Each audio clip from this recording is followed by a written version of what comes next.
Hello friends, അപ്പോൾ നമ്മുടെ Redmi Note 9 Pro എന്നൊരു സ്മാർട്ട് ഫോൺ ഇന്നു മുതൽ നമുക്ക് me.com-ലും അതുപോലെ തന്നെ Amazon-ലും ലഭ്യമാണ്. അപ്പോൾ ഇന്നത്തെ നമ്മുടെ വീഡിയോ എന്ന് പറയുന്നത് അതിന്റെ പ്രൈസും അതുപോലെ ഡീറ്റെയിൽസും കാര്യങ്ങളൊക്കെയാണ്.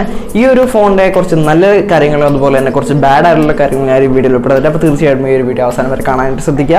അപ്പോൾ നമുക്ക് വീഡിയോയിലേക്ക് പോകുന്നതായിട്ട് വാച്ചിങ് ആയിട്ടൊക്കെ welcome back to my channel. അപ്പോൾ നമുക്ക് നേരെ വീഡിയോയിലോട്ട് പോകാം. അപ്പോൾ അത് നമുക്ക് ഈ ഒരു ഫോണിന്റെ പ്രൈസിനെ കുറിച്ച് ഡിസ്കസ് ചെയ്യാം. ഈ ഒരു ഫോൺ രണ്ട് വേരിയന്റ്സിലാണ് അവൈലബിൾ ഉള്ളത്. 4GB RAM 64GB വേരിയന്റിനാണ് ആദ്യത്തെ വേരിയന്റ് എന്ന് പറയുന്നത്. ഇതിന്റെ ഒരു പ്രൈസ് എന്ന് പറഞ്ഞാൽ 13,999 ആണ്. 13,999 ആണ് ഈ ഒരു 4GB 64GB RAM വേരിയന്റിന്റെ പ്രൈസ് എന്ന് പറഞ്ഞാൽ. അതുപോലെ തന്നെ 6GB 128GB RAM സ്റ്റോറേജ് ഉള്ള ഒരു വേരിയന്റും ഉണ്ട്.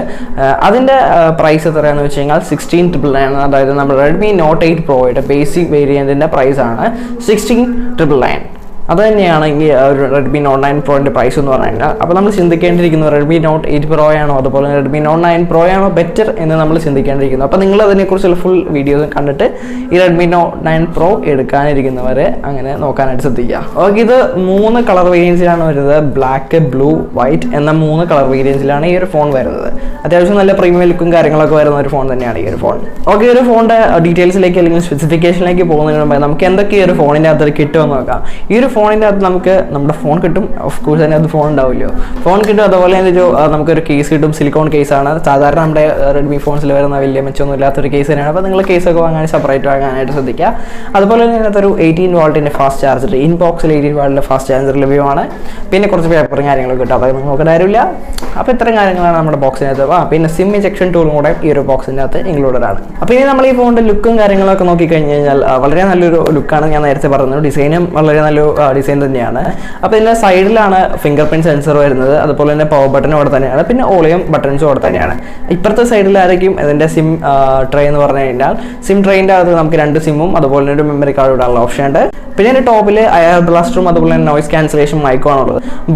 ബോട്ടമിൽ എന്താക്കി കഴിഞ്ഞാൽ നമ്മുടെ ടൈപ്പ് സി ഉണ്ടാവും. അതുപോലെ തന്നെ നോയ്സ് ക്യാൻസലേഷൻ മൈക്ക് ഉണ്ട്. 3.5 mm ഓഡിയോ ജാക്ക് ഉണ്ട്. താഴെയാണ് അത് വരുന്നത്. പിന്നെ നമ്മുടെ സ്പീക്കേഴ്സ് ഉണ്ട്. പിന്നെ എൻ്റെ ഫ്രണ്ട് ക്യാമറ വരുന്നത് ഡിസ്പ്ലേയിൽ ഒരു പഞ്ച് ഹോൾ ക്യാമറയാണ്. പക്ഷേ അത് അത്യാവശ്യം അലങ്കോലായിട്ട് നടുക്ക് കറക്റ്റ് സെൻറ്ററിൽ തന്നെ കൊടുത്ത് വെച്ചിട്ടുണ്ട്. ഭയങ്കര വൃത്തികേടാണ്. എനിക്ക് പേഴ്സണലി അങ്ങനത്തെ സെൻറ്ററിൽ അലൈൻ ചെയ്തിട്ടുള്ള പഞ്ച് ഹോൾ ക്യാമറ ഇഷ്ടമല്ല. എനിക്ക് ഏതെങ്കിലും ഒരു സൈഡിൽ അലൈൻ ചെയ്യുന്ന പഞ്ച് ഹോൾ ക്യാമറയാണ് ഇഷ്ടം. നിങ്ങൾക്ക് പേഴ്സണലി എങ്ങനത്തെ ക്യാമറയാണ് ഇഷ്ടം എന്ന് വെച്ചാൽ അത് നോക്കി സെലക്ട് ചെയ്യാൻ ശ്രദ്ധിക്കുക. എങ്കിലും ഈ ഒരു ഫോണിൻ്റെ അകത്ത് സെൻറ്ററിൽ അലൈൻ ആയിട്ടുള്ള ഒരു പഞ്ച് ഹോൾ ക്യാമറയാണ്. നോച്ച് ക്യാമറയല്ല, പഞ്ച് ഹോൾ ക്യാമറയാണ് വരുന്നത്. ഓക്കെ ഗൈസ്, അപ്പോൾ ഇതൊക്കെയായിരുന്നു ഇതിൻ്റെ ഓവർവ്യൂ എന്ന് പറഞ്ഞാൽ. ഇനി നമുക്ക് ഇതിൻ്റെ കുറച്ച് ഫീച്ചേഴ്സും കാര്യങ്ങളൊക്കെ ഡിസ്കസ് ചെയ്യാൻ കഴിയും. അപ്പോൾ ഇതിൻ്റെ ഫീച്ചേഴ്സിൻ്റെ കാര്യത്തിലുള്ള ഫസ്റ്റ് തന്നെ ഡിസ്പ്ലേനെ കുറിച്ച് ഡിസ്കസ് ചെയ്യാം. ഡിസ്പ്ലേനെ കുറിച്ച് കുറച്ച് സീരിയസ് ആയിട്ട് പറയാം. ഡിസ്പ്ലേനെ കുറിച്ച് പറയുകയാണെങ്കിൽ 6.6 ഇഞ്ചിൻ്റെ ഒരു LCD ഡിസ്പ്ലേ ആണ് ഈ ഒരു ഫോണിൻ്റെ അകത്ത് വരുന്നത്. അതുപോലെ തന്നെ കോണിംഗ് ഗോറില്ല ഗ്ലാസ് 5ന്റെ പ്രൊട്ടക്ഷൻ ഉണ്ട്. ഗ്ലാസ് ബോഡിയാണ്. അതുപോലെ ഫ്രണ്ടിലും ബാക്കിലും ഡിസ്പ്ലേ ഗോറില്ല ഗ്ലാസ് 5ന്റെ പ്രൊട്ടക്ഷൻ വരുന്നുണ്ട്. പക്ഷേ ഈ ഒരു ഫോണിൽ നമുക്ക് AMOLED ഡിസ്പ്ലേ ഉൾപ്പെടുത്താമായിരുന്നു എനിക്ക് തോന്നി. കാരണം IPS LCD ഡിസ്പ്ലേ ഒക്കെ അപ്പം വലിയ വ്യൂയിങ് ക്വാളിറ്റി കാര്യങ്ങളൊന്നും ലഭിക്കുന്നില്ല. എങ്കിലും പ്രൈസിൻ്റെ കാര്യം എടുത്ത് നോക്കിക്കുമ്പോൾ പ്രൈസിന് പറ്റിയൊരു ഡിസ്പ്ലേ കാര്യങ്ങളൊക്കെ ഈ ഒരു ഫോണിൻ്റെ അകത്തുണ്ട്. പക്ഷേ മെയിനായിട്ടുള്ള പ്രോബ്ലം എന്ന് വെച്ചാൽ 60 ഹെർട്സിൻ്റെ റിഫ്രഷ് റേറ്റ് ഈ ഒരു ഫോണിനകത്ത് വരുന്നുള്ളൂ. ഇപ്പോൾ ഇറങ്ങുന്ന ഒട്ടുമിക്ക എല്ലാ ഫോൺസിലും ഒരുവിധം 90 ഹെർട്സിൻ്റെ റിഫ്രഷ് റേറ്റിംഗിൽ ഉൾപ്പെടുത്താറുണ്ട്. 90 ഹെർട്സിൻ്റെ റിഫ്രഷ് റേറ്റിൽ ഉൾപ്പെടുത്തി കഴിഞ്ഞാൽ നമുക്ക് ടച്ചും കാര്യങ്ങളൊക്കെ കുറച്ചുകൂടി സ്മൂത്ത് ആവും. 90 ഹെർട്സിൻ്റെ ഒരു റിഫ്രഷ് റേറ്റിംഗിൽ ഉൾപ്പെടുത്താമായിരുന്നു എന്ന് എനിക്ക് പേഴ്സണലായിട്ട് തോന്നി. പിന്നെ ഇതിൻ്റെ ഫുൾ HD+ റെസൊല്യൂഷനാണ് വരുന്നത്. അപ്പോൾ ഇതൊക്കെയാണ് എൻ്റെ ഡിസ്പ്ലേനെ കുറിച്ച് പറയുന്നത്. പിന്നെ ഞാൻ നേരത്തെ പറഞ്ഞത് ഒരു പഞ്ച് ഹോൾ സെൻട്രൽ ലൈനായിട്ടുള്ള പഞ്ച് ഹോൾ ക്യാമറയാണ് ഈ ഒരു ഫോണിൻ്റെ അകത്ത് വരുന്നതെന്ന് പറഞ്ഞിരുന്നു. അത് അത്യാവശ്യം വൃത്തികേടായിട്ട് തന്നെ വെച്ചിട്ടുണ്ട്. പിന്നെ എൻ്റെ പ്രൊസസ്സറിൻ്റെ ഭാഗം കൊടുത്തു കഴിഞ്ഞാൽ Qualcomm snapdragon 720G എന്ന് പറഞ്ഞൊരു പ്രൊസസ്സറാണ് ഇതിനകത്ത് യൂസ് ചെയ്തിരിക്കുന്നത്. അത്യാവശ്യം മൾട്ടി ലെവൽ ടാസ്കിങ്ങും ഒക്കെ യൂസ്ഫുൾ ആയിട്ടുള്ള പ്രൊസസ്സർ തന്നെയാണ്. നമ്മുടെ Redmi K20 യൂസ് ചെയ്തിരിക്കുന്ന പ്രൊസസ്സറാണ് എനിക്ക് തോന്നുന്നു. അപ്പോൾ അത്യാവശ്യം നല്ല മൾട്ടി ടാസ്കിങ്ങും കാര്യങ്ങളൊക്കെ പെർഫോമൻസിൻ്റെ കാര്യത്തിൽ നോക്കിയെടുത്ത് കഴിഞ്ഞാൽ നല്ലൊരു പ്രൊസസ്സർ തന്നെയാണ് ഒരു ഫോണിൽ കൊടുത്തിരിക്കുന്നത്. പിന്നെ ഞാൻ നേരത്തെ പറഞ്ഞത് 2 വേരിയൻസ് ആണ് അവൈലബിൾ ആയത്. 4GB റാമും 64GB വേരിയൻറ്റും. അതുപോലെ തന്നെ 6GB റാമും 128GB സ്റ്റോറേജ് ഉള്ള വേരിയൻറ്റുമാണ് ഈ ഒരു ഫോൺ അവൈലബിൾ ആയിട്ടുള്ളത്. പിന്നെ ഗൈസ്, അപ്പോൾ നമുക്ക് ഇതിനകത്ത് micro SD card external memory ആയിട്ട് യൂസ് ചെയ്യാനായിട്ട് പറ്റും. അത് നല്ലൊരു ഫീച്ചറായിട്ട് തോന്നി. ഇപ്പോൾ ഇറങ്ങുന്ന Redmi ഫോൺസൊക്കെ ഈ മൈക്രോ SD കാർഡ് ഉൾപ്പെടുത്താനാണ് ശ്രമിക്കുന്നത്. കാരണം അവർക്ക് മനസ്സിലായി സ്റ്റോറേജ് ആണ് ഏറ്റവും വലിയ ഇമ്പോർട്ടൻറ്റ്. അതാണ് നമ്മൾ നോക്കേണ്ട കേസ്. സ്റ്റോറേജ് ആണ് നമ്മൾ ഏറ്റവും നോക്കേണ്ട കാര്യം. അപ്പോൾ നമ്മൾ 64GB ഒരു വേരിയൻ്റ് എടുത്തു കഴിഞ്ഞാൽ വളരെ പെട്ടെന്ന് തന്നെ എൻ്റെ സ്റ്റോറേജ് തീർന്നു പോകുന്നതാണ്. പേഴ്സണലി എനിക്ക് നല്ല അനുഭവം ഉള്ളതുകൊണ്ട് പറയുന്നതാണ്. വളരെ പെട്ടെന്ന് തന്നെ അതിൻ്റെ സ്റ്റോറേജ് തീർന്നു പോകും. സോ ഗൈസ്, അപ്പോൾ നിങ്ങൾ 128 GB സ്റ്റോറേജ് വേരിയൻ്റ് എടുക്കാനായിട്ട് ശ്രദ്ധിക്കുക. കാരണം സ്പേസ് ആണല്ലോ നമുക്ക് വേണ്ടത്. സ്പേസ് ഇല്ലാതെ കഴിഞ്ഞാൽ നമ്മുടെ ഫോണിൻ്റെ പെർഫോമൻസിനെ ബാധിക്കും, അങ്ങനെയുള്ള കാര്യങ്ങളൊക്കെ വരുന്നതാണ്. അപ്പോൾ നിങ്ങളൊക്കെ നോക്കി എടുക്കാനായിട്ട് ശ്രദ്ധിക്കും. പിന്നെ വേറെ സൈഡ് മൗണ്ടഡ് ആയിട്ടുള്ള ഫിംഗർ പ്രിന്റ് സെൻസറാണ് ഈ ഒരു ഫോണിനകത്ത് വരുന്നത് ഞാൻ പറഞ്ഞു. അത് അത്യാവശ്യം നല്ലൊരു ഫീച്ചറായിട്ട് എനിക്ക് തോന്നി. കാരണം എനിക്ക് പേഴ്സണലി മറ്റേ ഫോണിൻ്റെ പുറകിലുള്ള ഫിംഗർ പ്രിന്റ് സെൻസർ ഇഷ്ടമല്ല. പക്ഷേ ഇന്നത്തെ ആമോലെഡ് ഡിസ്പ്ലേ ആയതുകൊണ്ട് ഇൻ ഡിസ്പ്ലേ ഫിംഗർ പ്രിന്റ് ഉപയോഗിക്കാൻ പറ്റാത്തതുകൊണ്ട് സൈഡിലാണ് ഫിംഗർ പ്രിന്റ്, പവർ ബട്ടൻ്റെ കൂടെ തന്നെയാണ് ഫിംഗർ പ്രിന്റ് സെൻസർ കൊടുത്തിരിക്കുന്നത്. അത് അത്യാവശ്യം ആക്യുറേറ്റും ഫാസ്റ്റും ഒക്കെ ആയിട്ടുള്ള ഫിംഗർ പ്രിന്റ് സെൻസർ തന്നെയാണ്. ഞാൻ എൻ്റെ അൺബോക്സിങ് വീഡിയോസും കാര്യങ്ങളൊക്കെ കണ്ടിരുന്നു. അത്യാവശ്യം നല്ലൊരു ഫിംഗർ പ്രിന്റ് സെൻസർ തന്നെയാണ്. എനിക്ക് പേഴ്സണലി ഭയങ്കരമായിട്ട് ഇഷ്ടപ്പെട്ട ഒരു ഫിംഗർ പ്രിന്റ് സെൻസർ കൂടെയാണ് സൈഡ് മൗണ്ടഡ്. അപ്പോൾ വളരെ കംഫർട്ടബിൾ ആയിരിക്കും. നമുക്ക് നമ്മുടെ സാധാരണ പവർ ബട്ടൺ ഓൺ ചെയ്യുന്നവർ തന്നെ ഈ ഒരു ഫോൺ ഓൺ ചെയ്യാൻ ഈ ഒരു ഫോൺ അൺലോക്ക് ചെയ്യാൻ നമുക്ക് പറ്റും. പിന്നെ ഒരു ഫോണിനകത്ത് PTY കോട്ടിംഗ് ഉണ്ട്, അതുകൊണ്ട് തന്നെ സ്പ്ലാഷ് പ്രൂഫ് ആണ്. ഡസ്റ്റും വാട്ടർ റെസിസ്റ്റൻ്റ് ആണ്. വാട്ടർ റെസിസ്റ്റൻ്റ് എന്ന് പറഞ്ഞാൽ നിങ്ങൾ വെള്ളത്തിൽ മുക്കിയിട്ട് കഴിഞ്ഞാൽ ഫോൺ അടിച്ചു പോകും ഗൈസ്, അടിച്ചു പോകും. അത്യാവശ്യം മഴത്തുള്ളിയും കാര്യങ്ങളൊക്കെ തെറ സംരക്ഷിക്കാൻ പറ്റുന്നതാണ് PTY കോട്ടിംഗ് എന്ന് പറയുന്നത്. അല്ലാതെ വാട്ടർ പ്രൂഫ് ആണെന്ന് നിങ്ങൾ തെറ്റിദ്ധരിച്ച് വെള്ളത്തിൽ കൊണ്ടുപോയി ഇടരുത്, ഫോൺ അടിച്ചു ഉറപ്പാണ്. പിന്നെ ഒരു ഫോണിനകത്ത് മാസീവായിട്ടുള്ള 5020 mAh ബാറ്ററിയാണ് വരുന്നത്. പക്ഷേ ഗൈസ്, വെറും 18 വാട്ടിൻ്റെ ഫാസ്റ്റ് ചാർജിങ് ചെയ്യുന്നത് സപ്പോർട്ടുള്ളൂ. ഇപ്പോൾ ഇറങ്ങുന്ന ഒട്ടുമിക്ക എല്ലാ ഫോൺസും 30 വാട്ടും അതുപോലെ തന്നെ 20 വാട്ടും 22 വാട്ടിൻ്റെ ഒക്കെ ഫാസ്റ്റ് ചാർജിങ്ങും വെറും 18 വാട്ടിൻ്റെ ഫാസ്റ്റ് ചാർജിങ്ങും മാത്രമേ ഈ ഒരു ഫോണിന് അവൈലബിൾ ആയിട്ടുള്ളൂ. അതുകൊണ്ട് തന്നെ ഈ 5020 mAh ബാറ്ററി ചാർജ് ചെയ്യാൻ എന്തോരം സമയമെടുക്കുന്നു നമ്മൾ നോക്കേണ്ടതായിട്ടിരിക്കുന്നു. അപ്പോൾ ഇതിൻ്റെ ചാർജിങ് ടെസ്റ്റും കാര്യങ്ങളൊക്കെ കണ്ടതിന് ശേഷം ഈ ഒരു ഫോൺ എടുക്കാനായിട്ട് നിങ്ങൾ ശ്രദ്ധിക്കുക. ഓക്കെ, അപ്പോൾ 5020 mAh എന്ന് പറഞ്ഞാൽ നല്ല ബാറ്ററിയും നല്ല ലാസ്റ്റിംഗ് ബാറ്ററി ഒക്കെ തന്നെയാണ്. പക്ഷേ ചാർജിങ് ആണ് നമ്മുടെ ഏറ്റവും ഇമ്പോർട്ടൻ്റ് ആയിട്ടുള്ള കാര്യം. ഇപ്പോൾ നമ്മൾ കുറേ നേരം കുത്തിയിട്ട് ഒന്ന് ചാർജ് ചെയ്ത് വെയിറ്റ് ചെയ്തിരിക്കാന്നൊക്കെ ഇപ്പോൾ നടക്കുന്ന കാര്യമാണോ? അപ്പോൾ നിങ്ങൾ അതൊക്കെ ഒന്ന് ചെക്ക് ചെയ്ത് നോക്കിയതിന് ശേഷം ഈ ഒരു ഫോൺ എടുക്കാനായിട്ട് ശ്രദ്ധിക്കുക. പിന്നെ ഇതിൻ്റെ നാവിഗേഷൻ സിസ്റ്റത്തിലാണ് പ്രധാനമായിട്ട് വന്നിരിക്കുന്ന ഒരു മാറ്റം എന്ന് പറഞ്ഞു കഴിഞ്ഞാൽ, അതായത് നമ്മുടെ ഇന്ത്യയുടെ തന്നെ നാവിക് എന്ന് പറഞ്ഞ ISRO ഡെവലപ്പ് ചെയ്ത നാവിഗേഷൻ സിസ്റ്റമാണ് ഇതിൻ്റെ അകത്ത് യൂസ് ചെയ്തിരിക്കുന്നത്. അതുകൊണ്ട് തന്നെ കുറച്ചുകൂടെ ഇന്ത്യയുടെ സ്ഥലങ്ങളും റോഡുകളൊക്കെ ആക്യുറേറ്റ് ആയിട്ട് കാണിച്ചു തരുന്നതാണ് പറയുന്നത്. എങ്കിലും ഈ ഒരു ഫോൺ വന്ന് എല്ലാവരും യൂസ് ചെയ്തതിന് ശേഷം മാത്രമായിരിക്കും എത്രമാത്രം ഇതൊരു ആക്യുറസി നൽകുമെന്ന് പറയാനായിട്ട് സാധിക്കുക. പക്ഷേ ഈ ഒരു ഫോണുമായിട്ട് പുറത്തു പോയി കഴിയുമ്പോൾ അവിടുത്തെ നാവിഗേഷൻ എങ്ങനെയായിരിക്കും എന്ന കാര്യത്തിൽ എനിക്ക് ഡൗട്ട് ഉണ്ട്. എങ്കിലും അതൊക്കെ ഒന്ന് എല്ലാവരുടെയും റിവ്യൂസും കാര്യങ്ങളൊക്കെ ചെക്ക് ചെയ്തതിന് ശേഷം നമ്മുടെ ഈ ഒരു ഫോൺ നോക്കാനായിട്ട് നിങ്ങൾ ശ്രദ്ധിക്കണം. ഓക്കെ, ഇനി എല്ലാവരും അക്ഷമനായിട്ട് കാത്തിരിക്കുന്നത് ക്യാമറയെ കുറിച്ച് കേൾക്കാനായിരിക്കും. അപ്പോൾ നമുക്ക് ഇതിൻ്റെ സെൽഫി ക്യാമറയെ കുറിച്ച് ആദ്യം പറയാം. ഞാൻ നേരത്തെ പറഞ്ഞ സെൽഫി ക്യാമറ ഒരു പഞ്ച് ഹോൾ ക്യാമറ ആയിരുന്നു. ഒരു 16 മെഗാപിക്സലിൽ ഇപ്പോൾ ഇറങ്ങുന്ന എല്ലാ ഫോണിലും വരുന്ന 16 മെഗാപിക്സലിൻ്റെ സെയിം സെൻസറോട് കൂടി ഒരു ക്യാമറയാണ് ഈ ഒരു ഫോണിൻ്റെ അകത്ത് ഫ്രണ്ടിൽ വരുന്നത്. അത്യാവശ്യം നല്ല ക്വാളിറ്റി ഒക്കെ നൽകുന്ന ക്യാമറ തന്നെയാണിത്. ഇതിൻ്റെ റിയർ ക്യാമറയെ കുറിച്ച് വരികയാണെങ്കിൽ നമുക്കൊരു സ്ക്വയർ ഷേപ്പിലുള്ള ഒരു റിയർ ക്യാമറ മോഡ്യൂളാണ് ഇതിനകത്ത് വരുന്നത്. പക്ഷേ 64 മെഗാപിക്സലിൻ്റെ പ്രൈമറി സെൻസർ അല്ല നമുക്ക് ഇതിനകത്ത് ലഭിക്കുന്നത്. ഇപ്പോൾ ഇറങ്ങുന്ന ഒട്ടുമിക്ക ക്യാമറ ഫോൺസൊക്കെ 64 മെഗാപിക്സലിൻ്റെ സെൻസറാണ് യൂസ് ചെയ്യുന്നതെങ്കിൽ ഇതിനകത്ത് 48 മെഗാപിക്സലിൻ്റെ സാംസങ്ങിൻ്റെ സെൻസറാണ് യൂസ് ചെയ്തിരിക്കുന്നത്. അതുപോലെ തന്നെ ഇതിനകത്ത് പ്രത്യേക ഒരു ഗുണം എന്താണെന്ന് വെച്ച് കഴിഞ്ഞാൽ 5 മെഗാപിക്സലിൻ്റെ മാക്രോ ലെൻസ് യൂസ് ചെയ്തിട്ടുണ്ട്. അതുകൊണ്ട് തന്നെ അത്യാവശ്യം ബാക്കിയുള്ള ഫോൺസിൽ നിന്ന് കമ്പാരിറ്റീവ്ലി നല്ല മാക്രോ വീഡിയോസും അതുപോലെ തന്നെ മാക്രോ ഇമേജസ് നമുക്ക് ക്യാപ്ചർ ചെയ്യാനായിട്ട് പറ്റും. പിന്നെ 120 ഡിഗ്രി ഫീൽഡ് വ്യൂ ഉള്ള ഒരു 8 മെഗാപിക്സലിൻ്റെ wide angle ultra wide angle ലെൻസും ക്യാമറ സെൻസും ഇതിനകത്ത് ഉപയോഗിച്ചിട്ടുണ്ട്. പിന്നെ ഒരു 2 മെഗാപിക്സലിൻ്റെ ഡെപ്ത് സെൻസറാണ് ഈ ഒരു ഫോണിനകത്ത് യൂസ് ചെയ്യുന്നത്. അത്യാവശ്യം ഓക്കെ പെർഫോമൻസ് ഉള്ള ഒരു ക്യാമറയാണെന്ന് തന്നെ നമുക്ക് പറയാം.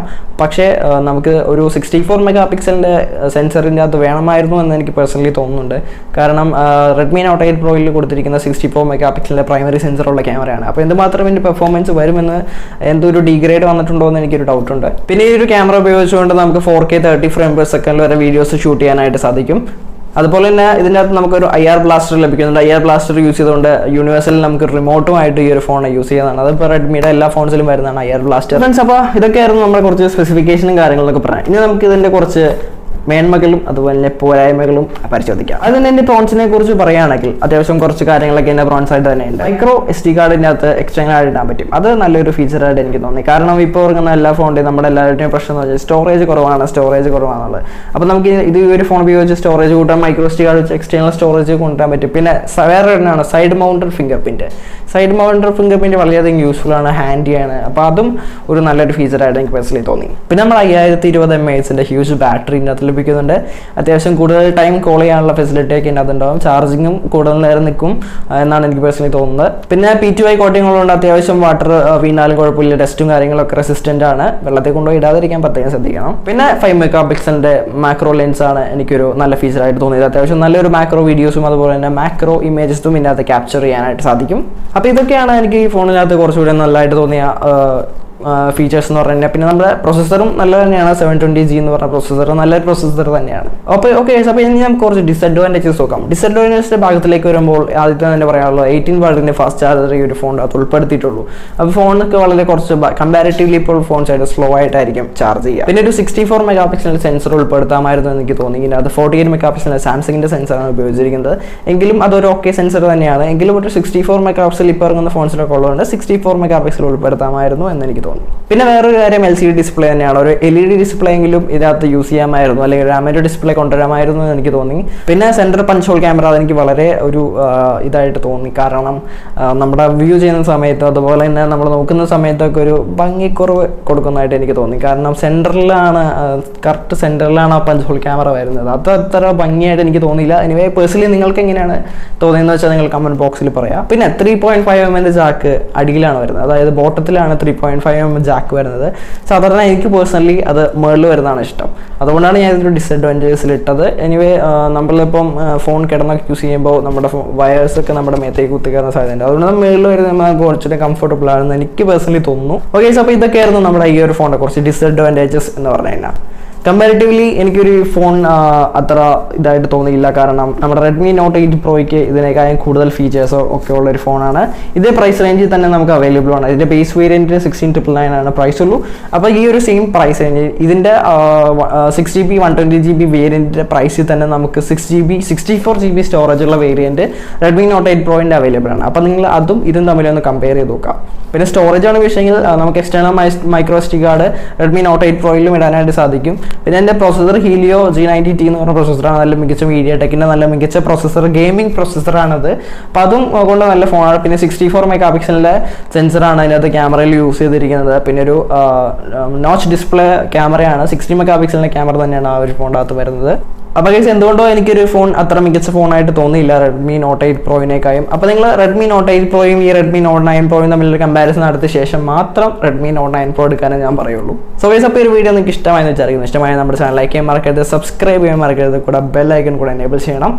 അപ്പോൾ ഞാൻ ഈ ഒരു ഫോണിൻ്റെ ആമസോൺ ലിങ്ക് ഈ ഒരു ഡിസ്ക്രിപ്ഷനിൽ ആഡ് ചെയ്യുന്നതായിരിക്കും. അവിടെ പോയി നിങ്ങൾക്ക് ചെക്ക് ചെയ്യാം. അപ്പോൾ പുതിയൊരു വീഡിയോ വീണ്ടും കാണും വരെ it's me edtech signing off.